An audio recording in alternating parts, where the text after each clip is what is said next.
నెల్లూరు జిల్లా సంగం మండలంలోని బీరాపేరు బ్రిడ్జి సమీపంలో ఉన్న ఇసుక రీచ్ వద్ద రైతుల ఆందోళన చేపట్టారు. ఇసుక ట్రిప్పర్లు రాకపోకలను అడ్డుకుని బైకులను అడ్డుకుని అడ్డంగా నిలిపి తమ నిరసన వ్యక్తం చేశారు. ఇసుక ట్రిప్పర్ల రాకపోకల వల్ల భారీగా దుమ్ము ఎగిసి పడుతుండటంతో సమీపంలో వ్యవసాయ పంట పొలాలు దెబ్బతిన్నాయని రైతులు ఆవేదన వ్యక్తం చేశారు. రీచ్కు వెళ్లే రహదారిపై ప్రతిరోజు నీరు చల్లకపోవడం వల్ల దుమ్ము తీవ్రంగా ఎగిసిపడి పంటలకు నష్టం కలుగుతోందని రైతులు గ్రామస్తులు తీవ్ర ఇబ్బందులు ఎదుర్కొంటున్నామని తెలిపారు.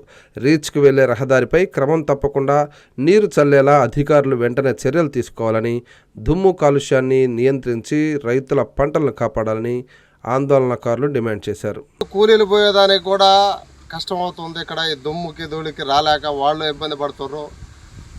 బైకులు పోవాలంటే ఈ ఇసుకలో స్కిడ్ అవుతున్నాయని చెప్పి ఇంకా బాధపడుతున్నారు రైతులు.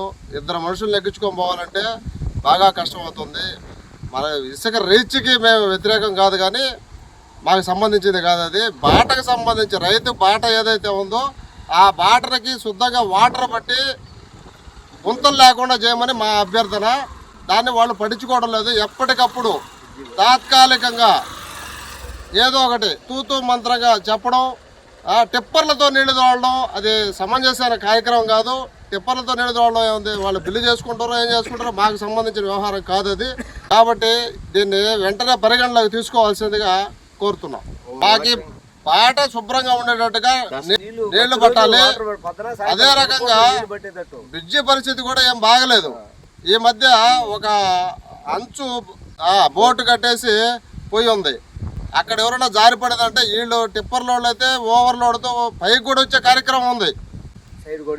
సైడ్ కూడా ఇవ్వట్లే. హార్న్ కొట్టినా కూడా దుమ్ములో మేము అట్టే సస్తూ బతకాల్సి వస్తుంది. ఇక్కడ రైతు పరిస్థితి అధ్వానమైన పరిస్థితి ఉంది. సంగం రీచ్ ద్వారా సుమారు 200 మీటర్ల వరకు ఈ దుమ్ము వరి మీద పరుచుకుంటూ పోతుంది.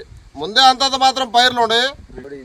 దానికి తోడుగా ఈ దుమ్ము పేరుకోపోతే ఉప్పు తేలినట్టు అయిపోతుంది. అది వీటన్నిటికీ పరిష్కారం కావాలంటే పరిష్కారం కావాలా. అయ్యేదాకా మేము ఇక్కడి నుంచి ఇవాళ విరమించేది లేదు. బ్రిడ్జ్ మీద ఓవర్లోడ్ వెళ్ళిపోతున్నాయి. ఆ బ్రిడ్జ్ కానీ పోయిందంటే ఈ రూట్కి ఇంకా రైతులు వచ్చే పనే లేదు. పోయినసారి వర్షాలప్పుడే ఈ బాట అంతా భయంకరమైన బురద అయిపోయింది, లారీలు ఎక్కువ తిరిగి. అప్పుడు రైతులు ఎన్ని తంటాలు పడ్డారో వాళ్ళకి తెలుసు, అందరికీ తెలుసు ఈ విషయం. ఏదో కొంచెం దానికి ఏదో ఆల్టర్నేటివ్స్ తయారు చేయాలి. దానికి కొన్ని నామ్స్ అన్ని క్రియేట్ చేసుకొని రోజు వాటరింగ్ అయితే చేయాలి. దీనికి కంపల్సరీగా దుమ్ము ఎక్కువ లేచిందంటే ఇక్కడ అందరికీ డ్యామేజ్ జరుగుతుంది. Narayana educational institutions Nellore NEET 2025లో కేవలం నెల్లూరు నారాయణ మెడికల్ అకాడమీ నుండి జాతీయ స్థాయి ఓపెన్ కేటగిరీలో 1000 లోపు 9 ర్యాంకులు సాధించడంతో పాటు 397కు పైగా మెడికల్ సీట్లు సాధించి మరే ఇతర విద్యా సంస్థలు అందించలేని ఉత్తమ ఫలితాలు అందిపుచ్చుకున్నారు. నీట్ లాంగ్ టర్మ్ బ్యాచ్ కు జూలై 13 నుండి క్లాసులు ప్రారంభం. సంప్రదించండి నెల్లూరు నారాయణ మెడికల్ అకాడమీ.